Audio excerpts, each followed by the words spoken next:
तो hello guys, कैसे हो आप सब लोग? मुझे बताना चलो कमेंट बॉक्स में। देखो यार, इस वीडियो में हम लोग एक न्यू सीरीज को स्टार्ट करने वाले हैं, ठीक है। तो सपोर्ट आप लोग ही दिखाना, कैसी ये सीरीज है कमेंट में भी बताना, ठीक है। तो चलिए बिना कोई ज़्यादा टाइम वेस्ट किया इस सीरीज को शुरू करते हैं। और जिसने अभी तक चैनल को सब्सक्राइब नहीं किया है तो कर लो यार, क्या कर रहे हो ऐसी इंटरेस्टिंग सीरीज देखने के लिए, ठीक है। वैसे ये पहली सीरीज है, तो इसके बाद अगर सपोर्ट अच्छा रहा तो आपको ऐसी इसी तरीके की सीरीज मिलती रहेंगी आगे फ्यूचर में, ठीक है। तो चलिए इस सीरीज को शुरू करते हैं।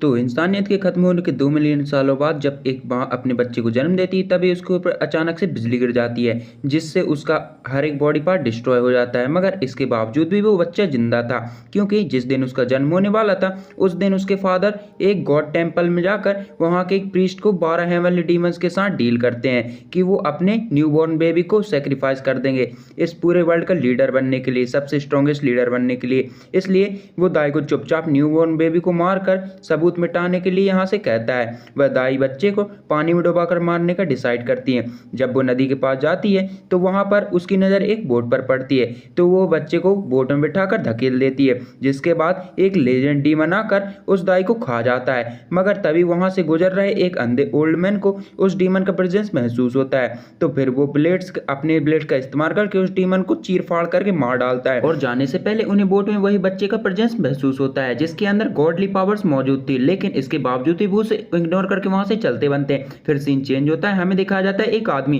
जो अपने दुश्मनों को घसीटते हुए लकड़ी क्रॉस में बाकी दुश्मनों के साथ लटका देता है। लेकिन जब वो देखता है कि उसकी वाइफ को एक्सीडेंटली उसी के नाइट्स ने मार दिया है, तो इस गम में वह खुद की जान लेने के लिए पहाड़ से कूद जाता है। मगर इसके बावजूद उसकी जान नहीं जाती, बल्कि वो कलर ब्लाइंड हो जाता है। फिर जब वो नदी के पास से गुजर रहा होता है, तभी उसे एक जला हुआ बच्चा मिलता है, मतलब वही जला हुआ बच्चा जिसको वह गोद ले लेता है और अपनी बच्ची की तरह उसको पालने लगता है। यहाँ तक कि उसके लिए एक नकली पैर और नकली हाथ भी बना देता है। लेकिन अब तक उसे यह रियलाइज हो गया था कि ना तो बच्चे को इमोशन फील होता है और ना ही यह कोई पेन फील कर सकता है, इसलिए वो उस बच्चे का नाम हयाकी मारो रख देता है, जिसका जैपनीज में मीनिंग 100 डीमंस होता है। फिर वो अपनी पूरी जिंदगी हयाकी मारो की ट्रेनिंग में लगा देता है, ताकि वो उसे कोल्डेस्ट सुपर सोल्जर बना सके।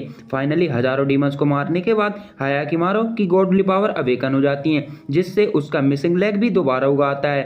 फिर जब हयाकीमारू 16 साल का हो जाता है, तब ओल्ड मैन उसे अपनी जिंदगी अपनी मर्जी से जीने के लिए कहता है। यहाँ हयाकीमारू अब पहली बार उस ओल्ड मैन के फेस को फील करने की कोशिश करता है और फिर फर्स्ट एंड लास्ट टाइम जाने से पहले उसे हक करता है, क्योंकि ओल्ड मैन उसके लिए फादर फिगर था। अब यहाँ से जाने के बाद वो पूरी दुनिया में बिना कुछ खाए पिए ट्रेवल करने लगता है। लेकिन जब एक दिन जब वो एक गाँव के पास से गुजर रहा था, तब एक डोरोरो नाम का लड़का 3 मुस्टंडे आदमियों से पिट रहा था, क्योंकि उसने उन लोगों का पैसा चुराया था। मगर जब वो तीनों बच्चे को पीट कर वहां से जा ही रहे थे, तब वो बच्चा गुस्से में आकर उनके ऊपर पत्थर फेंक देता है, जिससे उनके मोटे लीडर को आंख में चोट लग जाती है और इस गुस्से में आकर वो बच्चे को उठाकर नदी में फेंक देते हैं। फिर अपने साथियों को वो तलवार लाने के लिए कहता है, क्योंकि अब वो उस बच्चे को जान से मारना चाहता था। और अब यहाँ पर जैसे ही वो लोग तलवार लाने के लिए आगे बढ़ते हैं, तभी उनकी नजर बीच पर खड़े हयाकी मारो पर पड़ती है। लेकिन हयाकी मारो का ध्यान तो नदी में छिपे डीमन के ऊपर था। डीमन सबसे पहले तो उस मोटे आदमी को खा जाता है, फिर उसके दोनों साथियों को खाने के बाद जो जैसे ही उस बच्चे को खाने वाला था,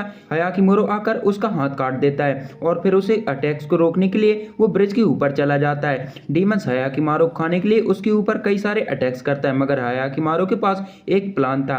वो उसके अटैक्स को रोकते हुए ब्रिज की रस्सी को काटता जा रहा था, जिससे वो पूरा ब्रिज टूट जाता है और इस हादसे में उस डीमन की मौत हो जाती है। अब इसके बाद जैसे ही वो डोरोरो के पास आता है, तभी उसका मास्क खुल जाता है। हमें दिखाया जाता है कि उसका फेस अब हील हो चुका है, और ऐसा इसलिए होता है क्योंकि 12 लीजेंड डीमन में से एक की मौत हो गई थी, और साथ ही बिजली गिरने से डीमन टेम्पल के अंदर वो मूर्ति भी डिस्ट्रॉय हो जाती है। वहीं दूसरी तरफ डियोगे का दूसरा बेटा मदर को बतख दिखा रहा था, जिससे उसने अभी शिकार किया था, मगर उसकी मदर तो अभी भी अपने पहले बेटे के गम में डूबी हुई थी और हमेशा से एक गॉडेस मूर्ति की पूजा किया करती थी।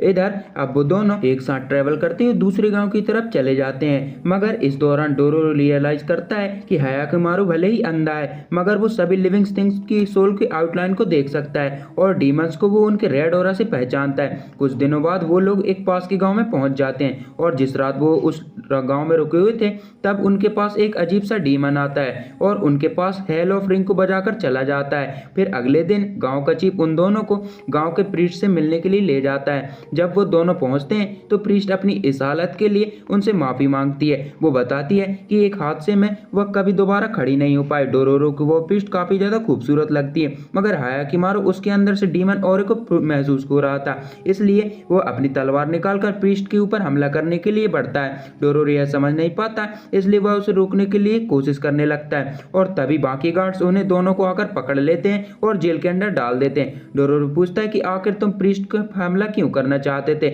लेकिन तभी वहां पर मौजूद एक ब्लाइंड ओल्ड मैन हंसते हुए कहता है कि उन लोगों ने मुझे भी इसी वजह से कैद कर रखा है। ब्लाइंड ओल्ड मैन हायाकिमारू के ऑरे से उसे पहचान लेता है कि यह तो वही लड़का है जिसको उसने काफी सालों पहले नदी के पास देखा था, और यहाँ वो रिवील करता है कि उसके पास भी डीमन को सेंस करने की ताकत है। तभी सभी को वहां पर डीमन का प्रेजेंस फील होता है, तो हायाकिमारू बिना किसी देरी के तुरंत अपनी तलवार निकालकर उस डीमन का हाथ काट देता है। फिर वो बिना कुछ सोचे उस कुएं के अंदर चला जाता है और उसके पीछे ओल्ड मैन और डोरोरो भी चले जाते हैं। ये कुआं असल में प्रीस्ट के रूम में खुफिया रास्ता था।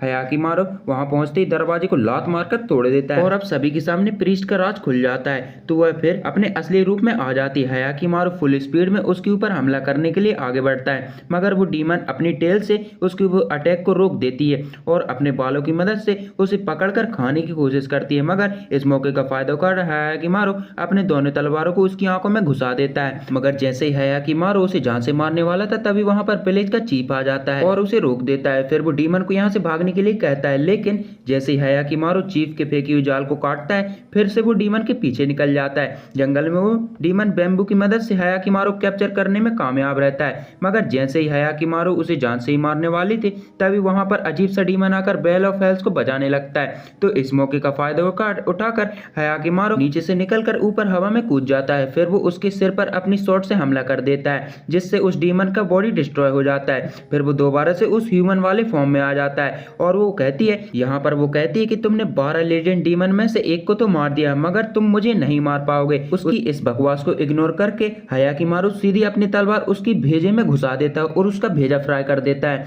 उसकी मौत हो जाती है और वो मिस्टीरियस डीमन आखिरी बार अपनी बेल बजाकर वहां से डिसअपियर हो जाता है। अब डोरोरो उस जगह पर छानबीन करने लगता है, उसे जमीन पर कई कॉइन्स मिलते हैं। ये पैसे उन ट्रेवलर्स के थे जिनको यह मॉन्स्टर मारकर खा गई थी। तभी चीफ रिवील करता है कि उसने इस चीज के लिए डीमन के साथ डील किया था, क्योंकि उसके गांव को बचाने के लिए बस यही एक तरीका था। और अब जबकि दूसरा लेजेंड डीमन मारा जा चुका है, तो इसकी वजह से मंदिर के अंदर उसकी मूर्ति भी डिस्ट्रॉय हो जाती है और हायाकिमारू की बॉडी का नर्वस सिस्टम दोबारा से रिपेयर हो जाता है, और जिस वजह से उससे सुनने की शक्ति वापस आ जाती है। और रात को जंगल में जानवरों की आवाज हायाकिमारू के कानों में जोर जोर से गूंज रही थी, क्योंकि आज पहली बार उसके कानों की आवाज सुनाई दे रही थी। डोरोरो तो यह सोचकर हैरान था कि आखिर उसको इतनी सारी आवाजें कैसे आ रही हैं, जबकि उसके लिए तो सब कुछ सन्नाटा था। तो फिर हायाकिमारू की मदद करने के लिए वो उसके कानों में कपड़ा बांध देता है और कहता है कि जब तक तुम पूरी तरीके से ठीक नहीं हो जाते, तब तक हम किसी भी डीमन का शिकार नहीं करेंगे। मगर तभी हायाकिमारू को एक डीमन का प्रेजेंस महसूस होता है, जो कि उनकी तरफ तेजी से बढ़ रहा था। हायाकिमारू उससे लड़ने के लिए अपनी दोनों तलवारों को निकाल लेता है, तभी वो डीमन बर्ड उनके ऊपर अटैक कर देती है। हायाकिमारू उसके अटैक को डॉज करने में काफी ज्यादा प्रॉब्लम आ रही थी, और जब पत्तों को गिरने से हायाकिमारू का ध्यान भटकता है, तो इस मौके का फायदा उठाकर डीमन बर्ड हायाकिमारू को पटक देता है। लेकिन इसके बाद जब वो डीमन बर्ड उसको दोबारा से पकड़ने के लिए आता है, तो इस बार हायाकिमारू अपनी तलवार को उसके फेस पर अटैक करने में कामयाब हो जाता है, मगर बर्ड उसको उठाने में कामयाब हो जाता है। लेकिन इस चीज से उसका ही घाटा हो जाता है। हायाकिमारू अपनी तलवार उसके पेट में कई सारे कट लगा देता है। इस चीज की वजह से डीमन बर्ड काफी ज्यादा घायल हो गया था। वो हायाकिमारू खत्म करने के लिए आगे बढ़ रही थी, तभी वहां पर ब्लाइंड ओल्ड मैन आकर अपनी तलवार से डीमन बर्ड को गाजर मूली की तरह काट देता है। तभी डोरोरो नोटिस करता है कि हायाकिमारू पूरी तरीके से सुन पा रहा था। ऐसा लग रहा था कि वह अंदर से मर चुका है, मगर अगली बार जब वह सुबह सोकर उठता है, तो उसे किसी की गाने की आवाज सुनाई देती है। वह गाना का पीछा करते हुए नदी के पास पहुंच जाता है। जब वो वहां रियलाइज करता है कि यह गाना तो एक लड़की गा रही है, तो हायाकिमारू उसके अंदर से एक प्योर एनर्जी को महसूस करता है, तो इस चीज को छूने के लिए वह आगे बढ़ता है। लड़की उसको इस तरह चलते हुए देखकर रियलाइज करती है कि अचानक से हायाकिमारू उसके हाथों में बेहोश हो जाता है। वो लड़की डोरोरो और मोनी को इस तरह पाती हुए देखकर सोचने लगती है कि शायद ये लोग इसके साथी हैं। और इसके बाद ये एपिसोड यहीं पर खत्म हो जाता है। ये एपिसोड आपको कैसा लगा कमेंट में जरूर बताना। इससे आगे की कहानी जानने के लिए चैनल को सब्सक्राइब कर लो। इसका अगला एपिसोड मैं जल्दी ही अपलोड कर दूंगा।